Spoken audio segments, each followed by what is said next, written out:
Kill Bond now, Oh, man. Still better looking than you, that's for sure. That's what I always say. It's like, this is it. I mean, either you like me or you don't. It's as good as it gets in Hungerford, England.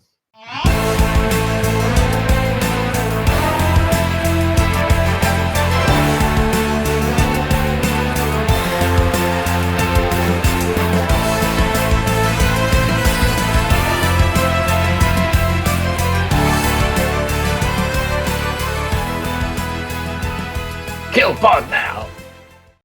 So here we are again. Welcome back to Bonding with Mark and Andy. I, of course, am Andy. That, of course, is Mark. We are thousands of miles apart. I'm here in Nashville. We recently just survived a tornado last night. Did not hit me, thankfully. Went a little north of the city. You're over in England today, Mark. Still, how's the weather in? We don't get tornadoes so much, but it's very grey, it's very cold, and it's quite wet and unpleasant out there. Let me ask you. There's a what is it? I don't want to say a stereotype, but we have an idea of England always being foggy and wet. Is it like that all the time for the most part? No, not all the time. No, that's Mary Poppins twisting your mind for you. It's not all misty streets and gas lights. No, it's our weather's been all over the place at the moment, and I'm looking at a very slate grey sky. The wind is pushing the trees around, and it's wet. Nice. Cold. Well, enough of that. Enough of the niceties. Let's talk about our friend James Bond. We're doing some You Only Live Twice. I found this retro poster. I love this thing. It's a great poster. We've been absent for a while, and that's because of me, but we're trying to get back in the swing of things here. So we're on the You Only Live Twice, which is the 5th in the series of films. And what I'd read was, I think it was the 12th novel. Something like that, yeah. It was getting to the end of it. Yeah. And I have some notes on this script, this movie, who wrote the script. Let's go down some quick info, and you chime in when you have something you think you need to add or correct. You Only Live Twice came out in 1967.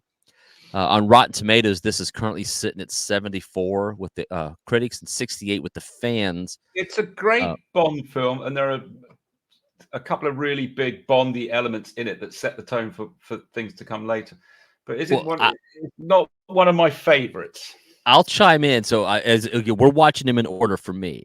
So this is the 5th one for me. So far, this is probably my least favorite. And there's and I found out as I was doing some of my research on this film, so the writer of the script, the main writer who became Roald Dahl. Credited writer, Roald Dahl, who we know from excuse me, other films and other books, Jolly Chocolate Factory, whatnot. In reading about him writing this story, he said the plot was horrible. He said it's the worst Bond book Fleming had written. It's like a travel log. He did. Yes, and that's exactly what he said.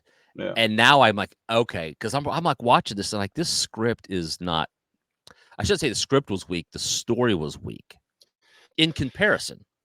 Because I'm watching this and I've seen Thunderball and I've seen Dr. No, and I'm like, this whole movie's about them just the Blofeld's trying to get United States and Russia to go to war. Like that's it. I mean that's big, but there's no great just secret plot. And then when you read what Roald Dahl said, I'm like, okay. And I didn't read this book. I've been reading them as we go. So I was like, then I backed off of my disdain for the film. I was like, okay, because I mean, again, there's some great stuff in the movie. Oh, there is. There's some real epic Bond moments in it. It's just overall, and then real quick, I'll say that it was known.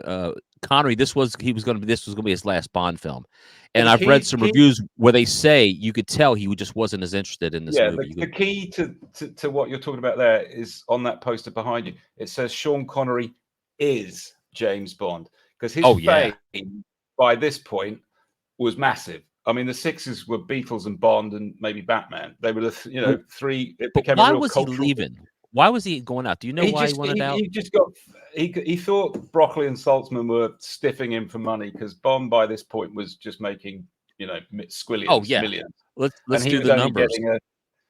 certain amount of money, and he was disgruntled with the money, and then all the fame was just overwhelming. Apparently, one of the stories that tipped him over the edge is journalists were following him into toilets and trying to talk to him and interview him when he's in the toilet, and he said, "I've had enough. It's too much." And that's when You Only Live Twice was being filmed. So I think it was quite difficult behind the scenes, by all accounts.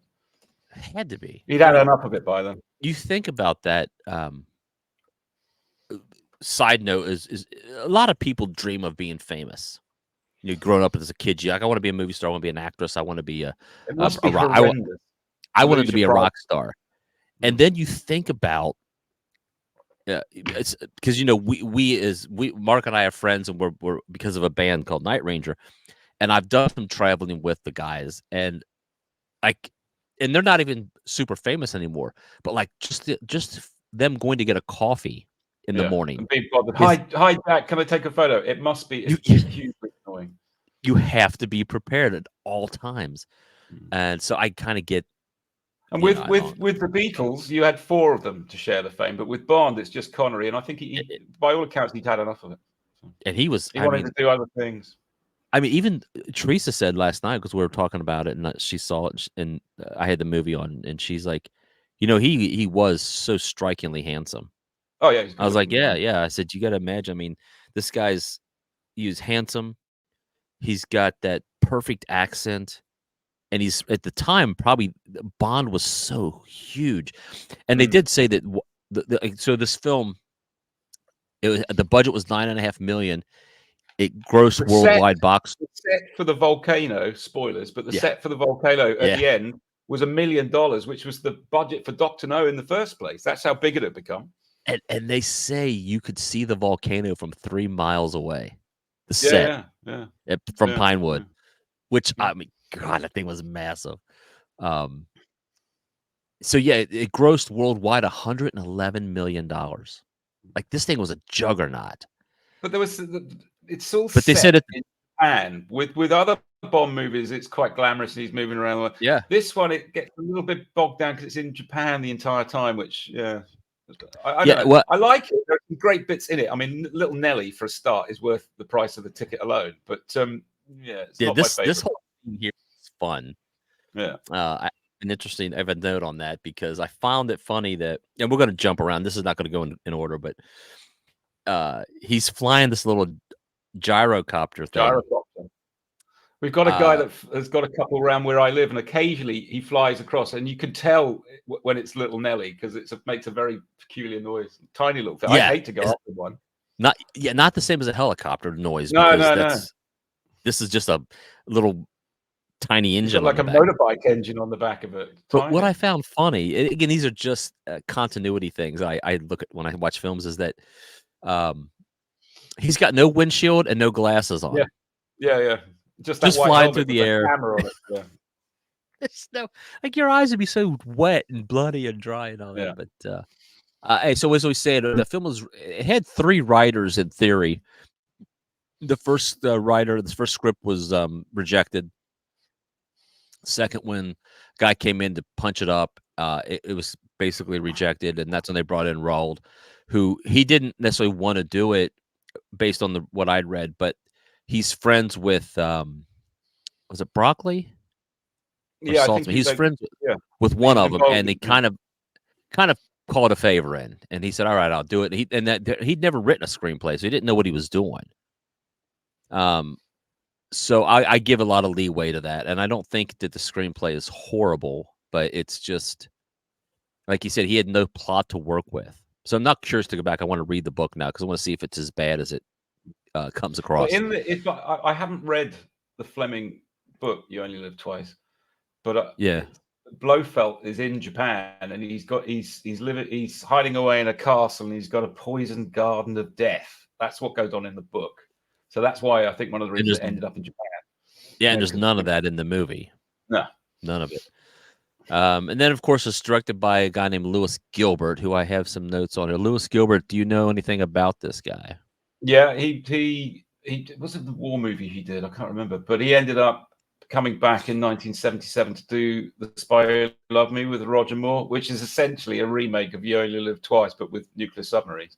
Is it really? Get to that another day. Yeah, pretty much. And he also did Moonraker.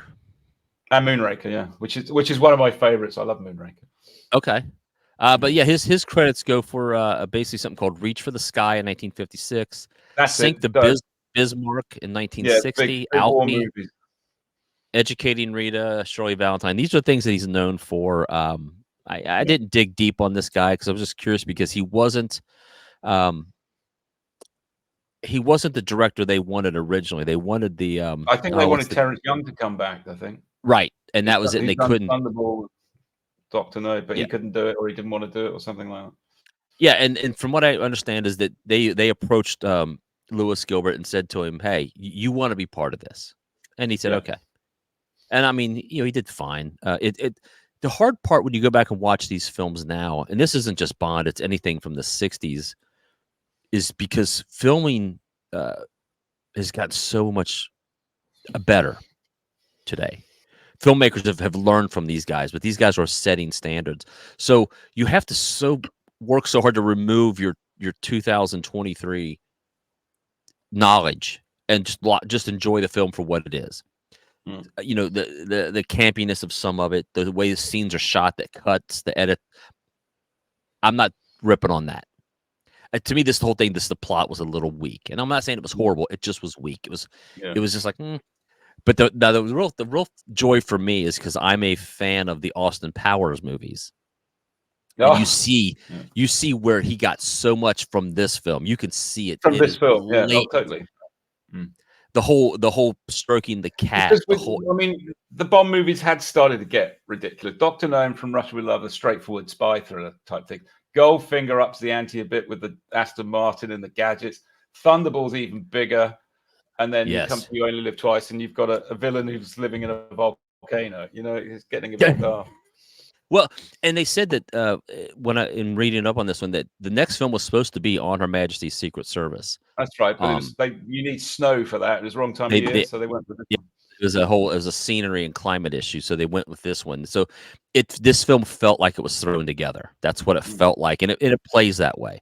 Yeah. So I'll do a couple quick notes, and then we got some facts, and we'll just have a little conversation. This thing opens with the astronauts in space, which is it opens with the Bond dying, right? Why do Japanese girls taste different to other girls? And then he says like Peking duck tastes different, and the girl goes, "I give you very good duck," and then these gunmen come in and spray the bed with bullets. It's good. Connery at his best. I'm intrigued at this. I'm like, holy crap, Bond's dead, and then they do the burial, and I was like, how's he going to come out of this? Like they bury him at sea. Yeah. And then in my head, I'm thinking, oh, I always thought it was odd when I've watched it. This is James Bond. He's, a national hero. Why would they just bury him in Hong Kong Harbor? Surely they'd fly him home and all that. I never understood that, but there we go. Exactly. Well, and why was he undercover, or was he truly a naval officer? Well, because I think the story was Bond by this point is getting well known by the people he's beaten. So all the victories had over Spectre and all the rest of it, he's got a bit of a name for himself. So they kill him off to help preserve his anonymity. But then he's back on the street and walking into a sumo wrestling match a couple of nights later. Zero costume. I have a note about that. So I wrote that. I was like, so let me get this straight. He gets killed in Japan. Yeah, but then he's walking around. Yeah. He's just walking around Japan with nothing, not a beard, not glasses, not a ball cap. He's just, I was like, you got to let some of that go. Yeah. I loved. So when they do the burial at sea, my first thought was, he needs that little. The point is they're trying to find out who's taking because America back then, you just started doing your spacewalks with Gemini and all this sort of thing before you went to the moon. So that's where the rocket angle came from. So they're trying to these American and Russian rockets they're disappearing in orbit, aren't they? In orbit. Who's taking these rockets? And there's a theory that it's coming from somewhere near Japan. So Bond is in Japan and he gets sent to look for what's going on. That's the start of the film. And then as he's under being buried at sea, my whole thought was the only way he can be alive is if he's got that little breather thing. Remember from earlier films? Yeah. And I was like, he's got to have that. And of course, we find out that he does. Now, I loved, and I'm saying this, Mark, I love the fact that he gets on the submarine and there's M and Penny They're all in there. The office. Yeah.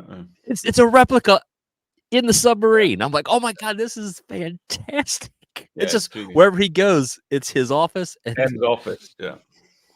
So I love that. I mean, I'm not being facetious. I was like, that's fun. That's fun to me. The whole routine. He comes out of that stuff he's been wrapped up in.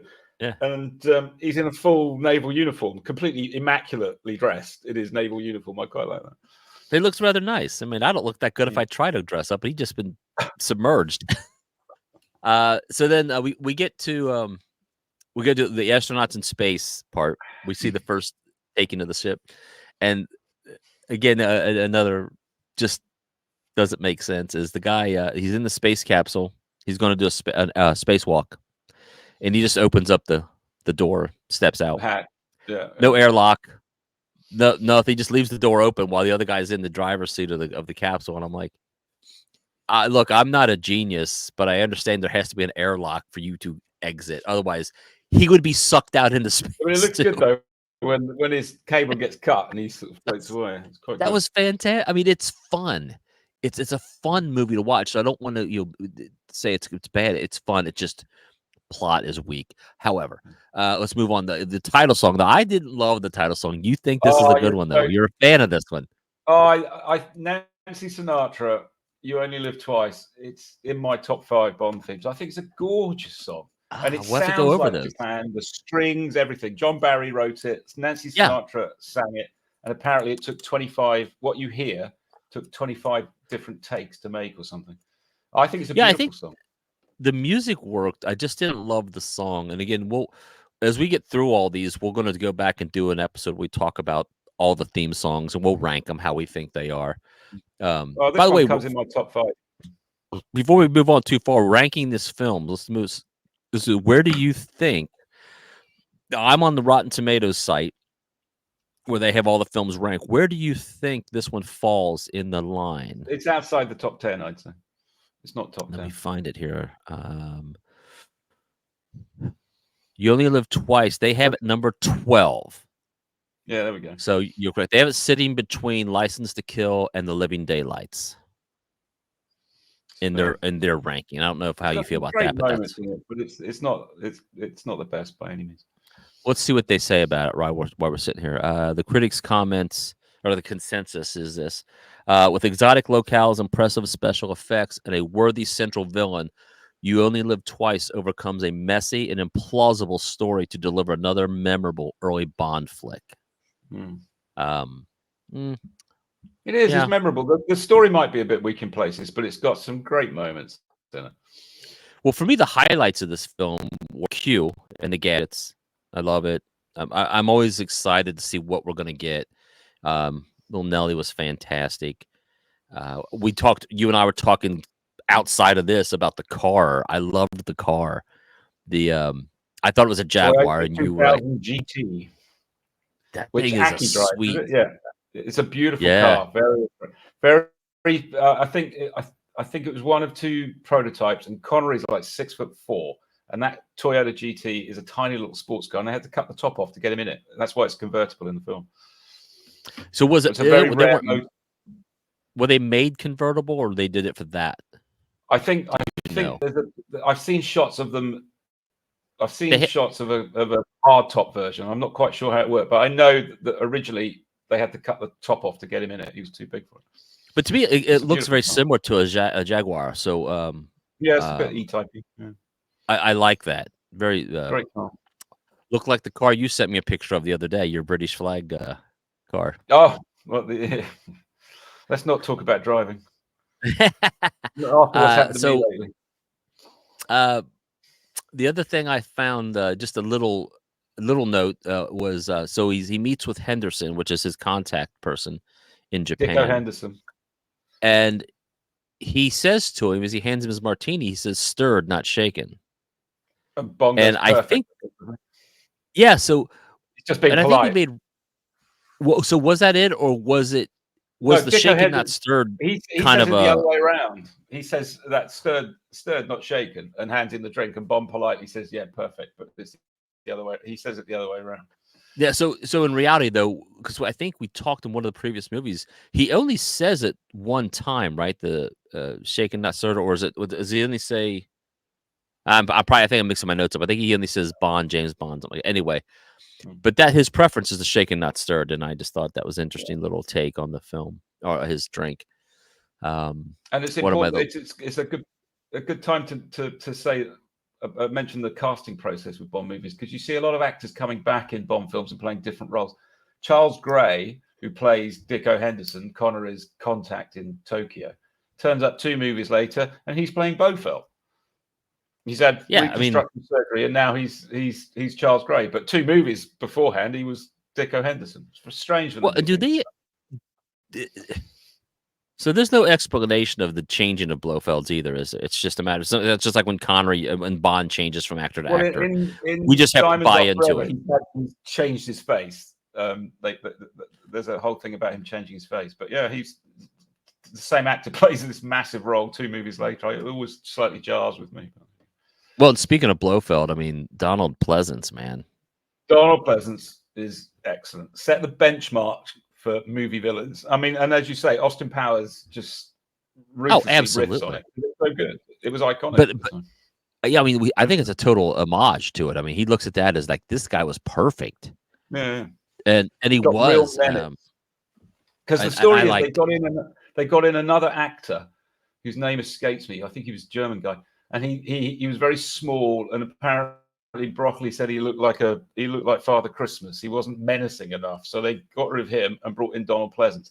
And Pleasance was umming and ahhing about having a limp or a hump back. He didn't know what disfigurement he was going to go for, but then he eventually ended up with the scar across his face.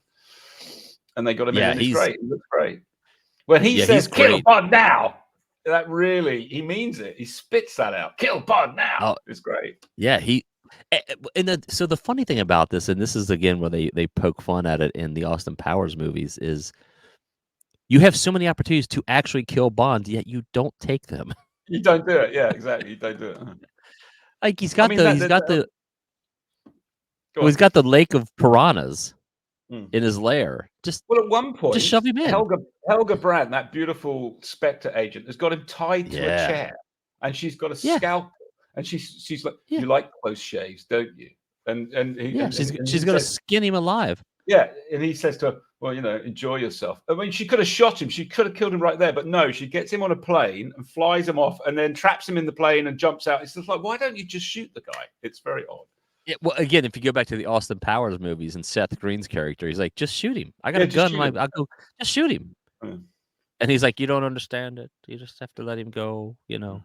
Then you have to explain the plot. I mean, you get where Mike Myers got this parody. Oh yeah, it's "You Only Live Twice." He pinched from it ruthlessly. Yeah, and that's in when I was reading about it, they said that you could. This was the film he lifted a lot from. Oh yeah, he based a lot of it off of this movie, and it's you can see it when you watch it. What else I got? Oh, the other little notes I made was I love when he goes. First of all, there was a slight bit of what do they call it? Cultural inappropriateness, or when they talk about making him look more Japanese. Oh yes, yeah. And they put on prosthetics to make his eyes they chop his eyebrows off. You so couldn't do that in 2023. Now, it does not offend me in the slightest. I understand it was 1967. I have zero problem with it. Yeah, but when you watch it, you're like, oh my god, because we're so coached up now on being so politically correct because we're afraid to say or do anything. But I'm like, no, and of course, and he didn't look anything more Asian to me. He put a wig on him. Connery in a very bad wig, and it looks awful. It's like, what the hell? You didn't want to disguise him when he came into the country after being killed. Now you got to make him look like. Yeah. But to marry the girl, to play this off, he has to look Asian, and he doesn't. He looks, and he's so tall compared to Asian men. Anyway, it's funny stuff. He goes to the ninja training school. Do you remember this whole? Oh yeah, Tiger Tanaka and his. Now, to me, I always thought ninjas were supposed to be, unseen, unheard. This place, these guys are all make a lot of noise.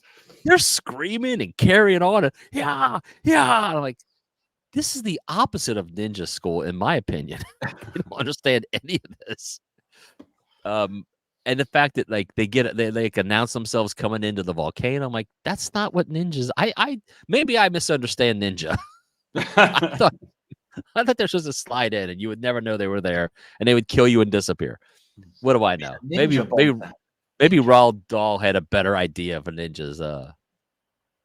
And one thing I thought in the wedding ceremony scene in the movie seemed just a little long. Like they drew that out, and I didn't. This doesn't add to the story to me at all. You could have just moved. I never really understood why they had to cosmetically change him and send him in as a fisherman anyway. Really, but I mean, yeah, it doesn't make any sense. It just adds more Japanese flavor to the movie.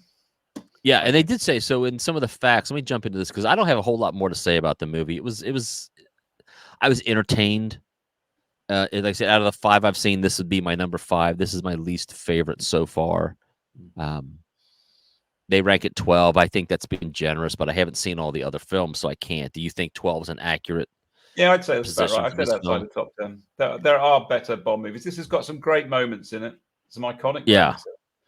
I mean, the pool full of piranhas. How many times have people copied that over the years? Absolutely, and yeah, it was cool. It was fun. So a couple things I've got here. I got some pages pulled up here on my computer. So the Toyota 2000 GT convertible owned by Aki. 2 prototypes were built for the film. No others were made, is what this website All right, it's says. just 2 of them. Okay. Just says 2. Little Nelly, a heavily armed autogyro that can be transported in several suitcases for a quick field assembly, which was cool. This is just by a guy called Ken Wallace, and he quite often pops up on. Well, he used to pop up on English TV flying Little Nelly. I've seen him on TV many times. Oh, really? Yeah, a guy called Ken Wallace. Yeah, that's cool. Let's see. The shooting cigarette Tiger gives Bond a rocket shooting cigarette with an accurate range of 30 yards, and he uses it against a guard in Blofield's volcano to reach the control. Now, I do like that, but they don't ever explain that prior. Usually, Q would explain your gadgets, so he's kind of foreshadowing. I thought he picked it up in the ninja training school, didn't he? He could have. If he did, I don't recall that. No, I think Tanaka says it's got a rocket in it. I think so. Oh, God, I must have missed that then. Okay, good. Because I was like, usually they foreshadow that. No. I think that came from Tiger Tanaka. Yes, and then and a note I'd made about the thankfully when he was in the Otaka headquarters and he comes across the safe, he had a safe cracking gear with him. Yeah, that was useful. In his pocket. It's quite a big gadget as well, isn't it? It's quite big. Yeah. But it says here a small pocket-sized device that attaches to a safe locked secret agent once open. When properly positioned, the user needs only to turn the combination lock style, and the device lights as each correct combination digit is found until the safe is opened. However, Bond learns the hard way that the gadget does not defeat the safe's other security measures, such as the alarms. Oh, the alarm goes we had that. And then he has to make a quick. And I think you'd made a comment about this. I think this was the first film. No, because it was the first one shot in Japan, but they did a lot of the scenery shot there in Japan. Let's look at. I've got a little bit of a personal connection to this movie. Yeah, go. Yeah, I do. Well, in the book, because he gets killed off, like in the beginning, they kill him off at the beginning. In the beginning of the book, he's killed off, and M. There's a chapter about M writing his obituary, and it basically fleshes out the past of James Bond. And this is, I think, the moment when Fleming throws in that Bond is half Scottish, because he'd met Connery and he didn't want Connery as Bond to begin with, but he'd grown to like him. So he was writing "You Only Live Twice" before he died, and he added in the Scottish heritage thing.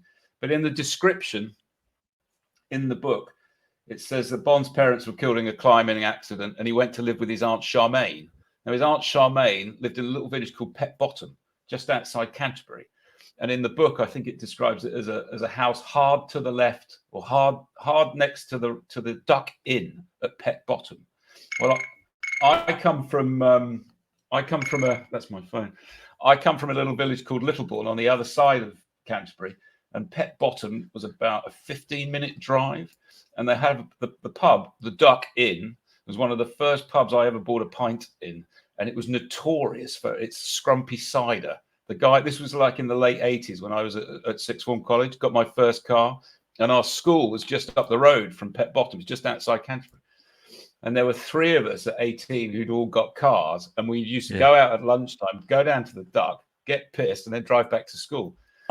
Well, we went down there, and John, the landlord, sees 10, 12 teenagers coming in. He knows he's going to have a good afternoon, so he used to serve us. He shouldn't really, because some of us were underage. But yeah, we'd drink this scrumpy cider and then go back to school. And my friend Steve Ballard, who ended up in the Royal Marines, bless him, he's no longer with us. But he got so smashed on this scrumpy cider. There were a set of stocks in medieval times. They put people in stocks and put them, and then throw apples and oranges at them. There's a set of old stocks outside the Duck, and Steve absolutely bladdered on the scrumpy cider. Thought it was a good idea to put his head and his hands through these stocks. Somebody put it down on him so he couldn't get out. But this thing was so old and rickety, he pulled it out of the ground and it just fell apart. John, the landlord, comes running out of the Duck Inn and goes, "What are you little bastards doing? What do you think you did?" We all jumped in the car and drove back to school. We just got back to school, and Steve's in the passenger seat of my car, and he goes, "Stop the car, stop the car, stop the car." And I thought he was going to be sick. But he got out, shut the door, climbed on the bonnet of my car, held on to both sides of the windscreen and went, "Drive, drive." And I drove into the school with him on the bonnet of my car, right into the deputy headmaster. Got banned from driving into school for 3 months. That's my connection to You Only Live Twice. I used to drink in the Duck Inn a lot. I love it, man. That apparently is where Bond grew up, in a little village called Pet Bottom with his Aunt Charmaine. Look it up. It's true. True that story. Is awesome. Hey, spin your mic back around. Spin your mic back around. Oh, sorry. Get your mic. Yeah. John, the landlord at the Duck. I'm sure he's not with us anymore, but he was a very tolerant man. So why did he want it to be? Did he do the Scottish thing because of Connery? Let me ask Connery, yeah. He added it in afterwards, yeah. Is it because, could you tell the difference in the accent between Scottish and English and Irish? Yeah, you can tell. When you hear it, I mean, is that like a... He's got a very soft Scottish burr to him, Connery, yeah, definitely. Yeah. To me, in America... Because Connery's from Edinburgh, wasn't he? Yeah, Connery's from Edinburgh. So because did he want to do that to kind of justify why this guy had a Scottish hint to his accent, or did he? I think it was just want to honor Connery. A tip of the hat to Connery, yeah, because he's done such a good job in the movies. Yeah, because I always wondered, like, is that a real is that a point of pride? The English versus the Scottish versus the Irish. Do you guys have very much. Yeah, I mean, the Scots, bless them, are always banging on about independence at the moment. They keep demanding that we set them free of the Union, but I don't know if that's such a good idea. But I don't know. Yeah, who cares, right? I mean, it doesn't. I'd rather we were all together than apart. We are all one island together. But there we go. Let's not. Yeah, I mean, you are the United Kingdom. We are the United Kingdom. Yeah, as they say. I get some other facts. Let's run down these facts. You can jump in.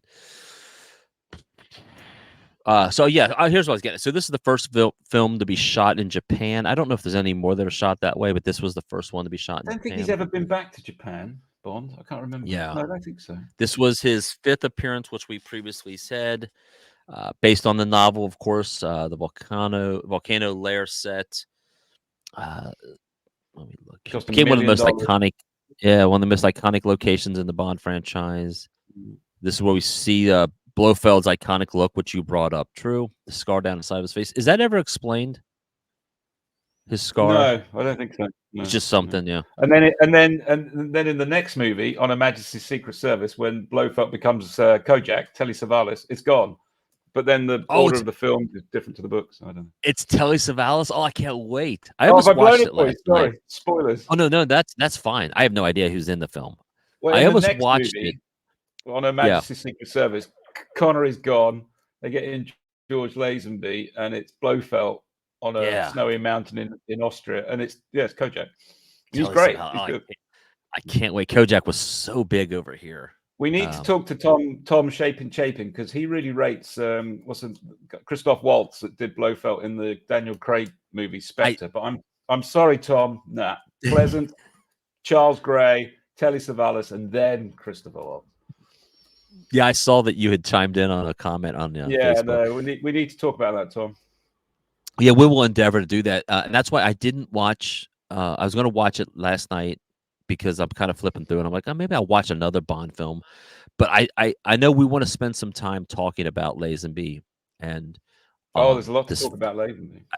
So, and I want to give him his due because, as we've stated earlier, I think he catches a lot of grief.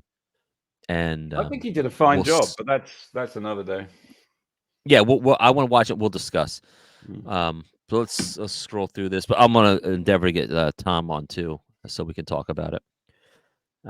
Chapin's got a very big James Bond collection. We should chat to him. I know I'm fascinated by that. He fakes his own death. Introduction of Little Nelly, which is interesting. I like that. First appearance of Aki. They do have it's a memorable theme song from Nancy Sinatra. And it says it's widely recognized as one of the best Bond theme songs. So I'm gonna have to go back and listen to it. Maybe I'm being a little harsh.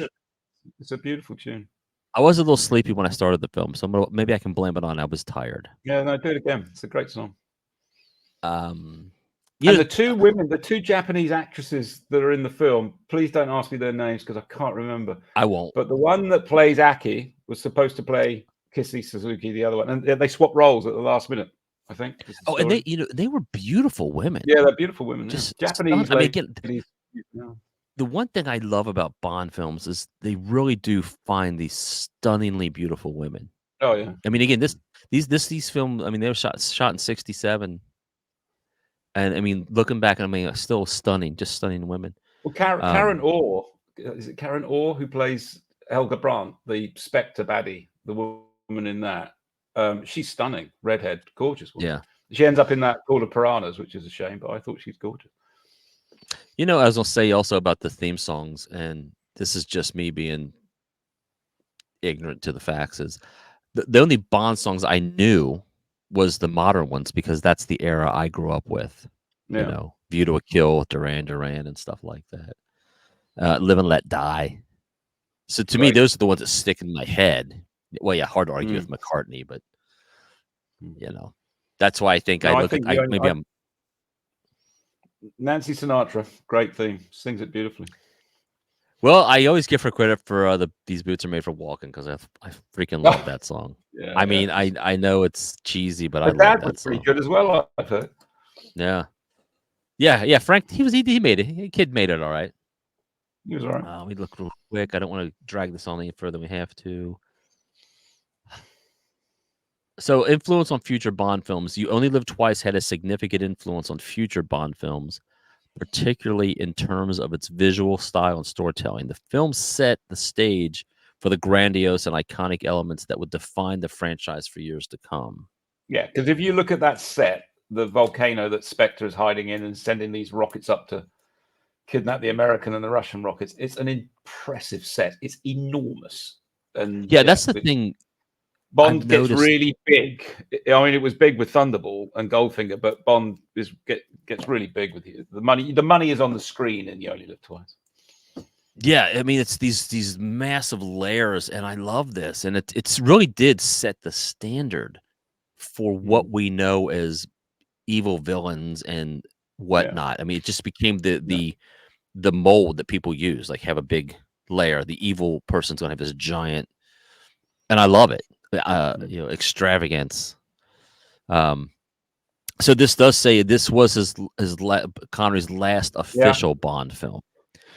He he came back for Diamonds, but that's another story. Yes. For $1 million and 2 movies of his own making or something. Yeah, it says the movie was released coincided with the space race between America and the Soviet Union, and they capitalized on that. Yeah. This was Bond's first encounter with Ernst Stavro Blofeld. First time he meets him face to face. Yeah. Yes. My name is Ernst Stavro Blofeld. I love the way Pleasance does it. I really want to say it again. Forgive me. Kill Bond now. I love that. Kill Bond now. I'm going to open the podcast with that. I'm going to pull that from you. Kill Bond now. I'll say this about Pleasance, where I first became a fan of Pleasance, and you have the Bond. For me, it was Halloween. Halloween, yeah. I loved him in Halloween, and he's a fantastic actor. Yeah, great character actor. I was pleasantly surprised to see him and all that stuff. So, well, let me do this. One last thing I'll talk about. I found this little thing talking about Roald Dahl's the plot. Yeah, he says here, this is a little article about the thing. It says, there's no secret rocket bases here, although Roald Dahl is remiss in saying that You Only Live Twice's novel has no plot to speak of. If anything, the novel has one of Ian Fleming's darkest plots, with Bond avenging the death of his love by hunting down an old enemy. However, in the novel, Blofeld is not only no longer hidden and shrouded in secrecy, but instead killed off for good by the time the story reaches its conclusion. Yeah. In the book, Bond is heartbroken. Well, he's on a mission of revenge because Blofeld. The books and the movies are all round the wrong way. On Her Majesty's comes before You Only Live Twice. So Bond's on a revenge mission to track him down, and he's in this castle in Japan with a poison garden or something. And he strangles him with his bare hands at the end. Well, I think they made a better move by not killing him off, because they need Blofeld's character later in movies. So I get it. But that's it. I don't have much more to say about this film. Did you enjoy it, though? You liked it. It was all right. I did, because I think a good couple of hours. It's an entertaining couple of hours. They're fun. Like I said, you could have shortened the wedding scene or take it out completely. It made no sense to me. I didn't need it. For me, what I love about these films is the gadgets, and that's fun. I'm looking forward to seeing what the next level of Bond is, because right now all I know is Connery. Like I said, again, and I say this, and some people still don't believe me, I've never seen the other Bond films. I still find this hard to believe after a year, 2 years of friendship. I find that very bizarre. Very strange. Yeah, I just never. Even when, like I talked about, just make A View to Kill and Live and Let Die and Moonraker and all that. I knew some of the iconic characters. I know who Jaws is, but I know the name Richard Kiel, but I know him more from massive Bond fan as a boy growing up. When he, I think, wasn't Richard Kiel in one of the Cannonball Run movies with Burt Reynolds, and that's how I know Richard Kiel, not as Jaws as iconic. I'm pathetic, Mark. Nah, you're a good man. You're a good man. Well, let's sign this thing off, Mark. We'll yes, okay. Our next one will be On Her Majesty's Secret Service. And take care of yourself, and stay warm over there in England. Yeah, it's cold. All right. Bye, everybody. Thanks for tornadoes, Nashville. Absolutely. This has been a Touch of Madness production, brought to you by the creative minds at Tommy Twins Media.